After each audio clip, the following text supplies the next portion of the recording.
An injury update is that Christian McCaffrey, they're saying right now it might be a pain tolerance thing, but I am of the belief, and I wanted to ask you, I think that they should probably hold Christian McCaffrey out. They had been utilizing him, in my opinion, way too much. I think that that's probably why Jordan Mason has looked really good. Elijah Mitchell did not look like he was in the zone at all. And I think if they maybe had been utilizing all three of them instead of only giving 90% of the carries to Christian McCaffrey, anyways, then maybe those players would have been able to step up better. Kyle, like I said, was kind of criticizing the backups for not, going in and setting the world on fire. It's like, okay, well, if they're out of sorts because they haven't been in a while, that might be an issue. So I think if there's any pain, if Christian McCaffrey has to play through pain, that they should sit him for the Vikings game, and I might even say the Bengals game because there is a bye week after that. And if you could have a full 3-week, fully healed, rested Christian McCaffrey coming in week 10, that could be so beneficial for the playoffs and for the games that really matter. We've kind of talked about holding. He has no problem holding Kittle and saving him. So why not save Christian McCaffrey? I know Chris Forrester has said before that he's tried to hold Christian McCaffrey out, and the Christian has fought to play in games. I think if there's a situation where the 49ers organization thinks it's a question mark, but Christian McCaffrey wants to go and, prove that he can play through injury and that he's tough.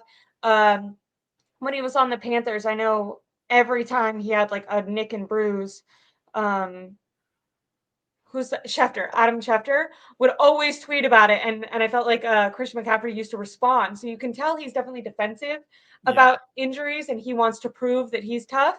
But if I'm the 49ers, I'm saying, let's conserve you. What is your opinion on him playing this week, sitting out for 1 week, sitting out until after the bye week? Do you have an opinion on Christian McCaffrey and his injury update? It was from Matt Maiocco. There's no MRI yet. I also have a theory that maybe that they already have the MRI, but if it's bad news, they might be wanting the Vikings to still prepare for Christian McCaffrey, and so they might not want to put it out yet. But according to Matt Maiocco, it was a pain tolerance thing. Do you think that Christian McCaffrey should sit, not sit, sit for a long time, sit for a short amount of time? What's your opinion on him? Yeah, but it's looking like if we're talking about pain tolerance for this week, maybe probably sit him for this week. I don't know about the Bengals game. You probably want to play him against the Bengals, but this week you should. It's easy for us to say, but I don't think Kyle Shanahan thinks that way. I think he sees like, I need Christian McCaffrey out there. But I kind of wish he would feel confident in Jordan Mason and Elijah Mitchell more that 1-2, no matter who gets the start. I know he said Elijah Mitchell will be the lead dog, probably because Jordan Mason is questionable as a pass pro when shotgun. But ultimately, I think they're both going to get like substantial carries, probably like Mitchell like 12 to 13, Mason like 7-8. So ultimately, that's all that really matters is like the complementary, because it's the same thing that I've been saying, and probably you have, with like, we don't need McCaffrey to get 25, like 16 to 22 is solid, like, and mix in the rest of them. So the same thing should apply to Mitchell and Mason, especially even more now because Mitchell is actually the injury-prone player here. So I think that's ultimately why I always wanted Mason to be the starter. Like, once you want to get him like more carries than Mitchell, because at least you have a chance to let him ride him some momentum, maybe get better, and at least like he's not going to get hurt on the 10th carry of the game where Mitchell all of a sudden he gets a shoestring tackle and out of nowhere his elbow is hurting or something. There's always something wrong with him. He's just always getting hurt. So and his history is against him.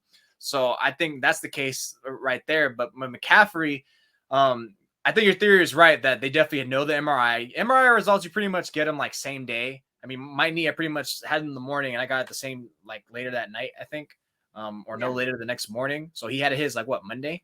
So they definitely know it by now. And they're an NFL team. They could definitely can get it within the same day. So I think they know. I think he's going to probably be out tomorrow practice, maybe even Friday, and then limited Saturday, and then just see how he feels. What's going to end up happening is like Wednesday. Wait, tomorrow? No, they're off Wednesday as well, actually, because it's Monday Night Football. So Thursday is going to be like, scheduled off day because that's what it was. Friday off, and then maybe Saturday limited. But knowing Kyle Shanahan, he's going to want to run him. I was going to say, do you think if he does go that it'll be like a game time decision? My thing is that they might be trying to do a little bit of that chess match with the Vikings right now. Yeah, that's always what teams are going to do. That's something that they always do. I mean, I remember they did that with Trey Lance in 2021. What team were they facing next week after the Texans? whatever. They're facing some team. They were giving them like, oh, it's gonna be Trey. We don't know. It might be Jimmy, and then it came to be Jimmy. Just because the fact it's just such limited practice time. As you can throw off the team and make them waste 15 minutes of practice time, that's everything. Because if they're gonna waste 15 minutes one day, Christian McCaffrey, defensive coordinator, spend like more than 15 minutes trying to stop him. Like just even just a little bit of time. So that's gonna be everything. The same thing with like, the Steelers weren't gonna be like, yeah, there's no way we're not going to plan for Nick Bosa. That's stupid. So I mean, just like what you said about like, which actually reminded me what you said earlier, like why is he not getting McLeod more up to date? It's like, well, there's only so much practice time you can give these guys. That are you going to waste several snaps getting McLeod ready on the off chance that Debo gets hurt? So yeah, it's great in theory. It kind of reminded me, I remember watching the NFC Championship game with family. It's like, why didn't Kyle Shanahan get freaking Josh Johnson prepared? That's his fault. I'm like, Jesus couldn't even make this guy elite. What are you talking about? Nothing was going to work. It's also like once you get there, So, yeah, it's just, there's a lot of frustration. So yeah, it's like, there's only so much practice time you can get. Like that's why it's probably a lot of sloppiness that you see around the league. And it's like, well, dude, they're only getting like an hour 15, and then they come back later, do another hour where it's just walk through. So there's only so much you can get. So I think in this case, if you can get the team preparing and wasting, that's more power to you that you can get them like, okay, we waste all this time preparing. He's not even playing. So crap. And now they're not ready for Mason. They're not ready for Mitchell. And then that's your edge right there. But yeah, if it's a pain tolerance thing, I doubt it's going to magically go away in like 5 days when they have to play them, or 6, whatever days it is now. So I'd probably rather play on the cautionary side, but I personally think if that's going to be what I just said it's going to be, where he's out Thursday, Friday, limited Saturday, he's going to play him on Monday. I'd probably expect he's going to get probably 10 carries or something like that. You think he's going to play him? Hell yeah, I think he's going to play him. He wants to ride his guys into the ground. He's always been like that. They don't care. But they don't need him to beat the Vikings. I think it's only I have to wait to hear what exactly it is. Like if it's bruised oblique, like if it's what Brock Purdy had last year, he's gonna play. Now I know you could say different positions. He's a running back. He's gonna get hurt a bunch of time, but they might give him extra padding. And knowing McCaffrey, I mean, we just said right, McCaffrey tells them. I think that, but I think that they need. I understand why McCaffrey's going to want to shoot through it, but I think that they're going to listen to him. Kyle or is it Bobby Turner? Maybe it's Bobby Turner. He needs to look at Kyle Shanahan and be like, I understand. We all love Christian McCaffrey. He's not taking Bobby Turner's word for anything. We're going to love him more in the playoffs. You think of what? What were you saying? He's not taking Bobby Turner's word for it. I don't know. That's just the way I think Kyle operates. I don't think they should play him, especially more reports are going to turn up. I mean, I think before we went on, Adam Schefter did another one where he says like, hey, all injuries to Trent, Debo, and Christian McCaffrey are not expected to be long-term serious injuries at all. But all this wording about pain tolerance from Maiocco, long-term injuries means like, okay, but there is some issues there within the next probably 3 weeks, within 3 weeks. So if that case, just rest them. Get them ready for the Bengals game. By then, maybe pain tolerance will be minimal, and then we'll go from there. Now, do you think that would you play him against the Bengals game just because if it is a pain tolerance thing, he should be better by then?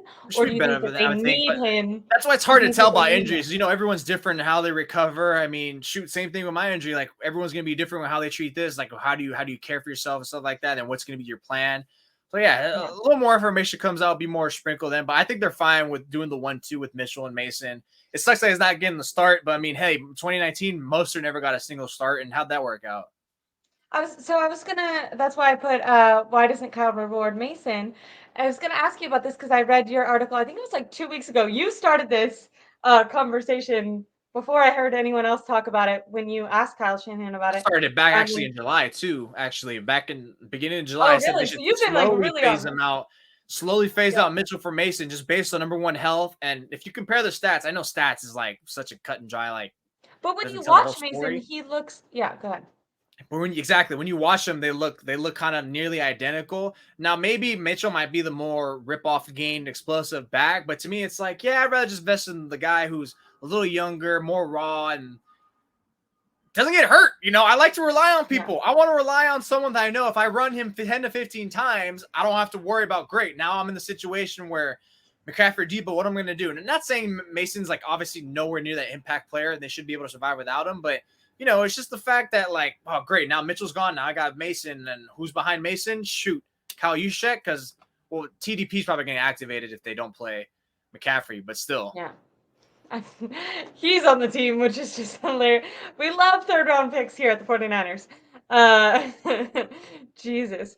But no, I mean, I feel like if I was Mason, I'd be a little bit butthurt. I feel like Mason embodies everything that the 49ers try to get their players to do. He's extremely physical. He's always prepared. I mean, Kyle Shanahan was just kind of ripping on Ray McCloud in his post game. Not that he said him by name, but I feel like it was just kind of obvious. But Jordan Mason doesn't follow, like Kyle said that Elijah Mitchell had like deserved that spot behind Christian McCaffrey with his play, especially his rookie year. But I mean, years have gone on and he's proven that he can't stay healthy, and I feel bad for him as a person, obviously. But anytime Jordan Mason has been given the opportunity, he has stepped up and risen to the occasion. He doesn't shy away from contact. He's extremely physical, like all the like core tenets of traits that the Shanahan regime looks for in their players. I feel like he embodies, and I just don't understand. I guess I'm a little bit confused with the hesitancy for letting Mason kind of take over. I know that Mitchell kind of has a soft spot in Kyle's heart, I guess. He's always talked about him really highly since his rookie year. But I just feel like if there's someone on the team that is constantly meeting stepping up to the occasion and meeting the challenge, I feel like it's Jordan Mason. And I think Kyle just is like, yeah, he exists, but he doesn't really. But you missed one other core that Kyle Shanahan values the most. The blocking, and that's the same thing he does with his receivers, his tight ends, and it's like no block, no rock. That's literally first and foremost. I mean, Juwan Jennings blocks his ass off, and he only gets one target a game. So I mean, and he makes them count. It's like even if you do block, it's like you're not guaranteed to get no rock either. But the fact that Mason, like, and I can recall 2 plays. I don't remember which one situation, but 2 plays where Mason's like he's out there, and it's okay. Like that wasn't really a great pass pro, buddy. So seeing that disrupts, the passing game. So that's probably the reason why, like, there's a little frustration from your end and others. Like, why are we passing it 3 times? And it looks like pressure. And it's like, you know what?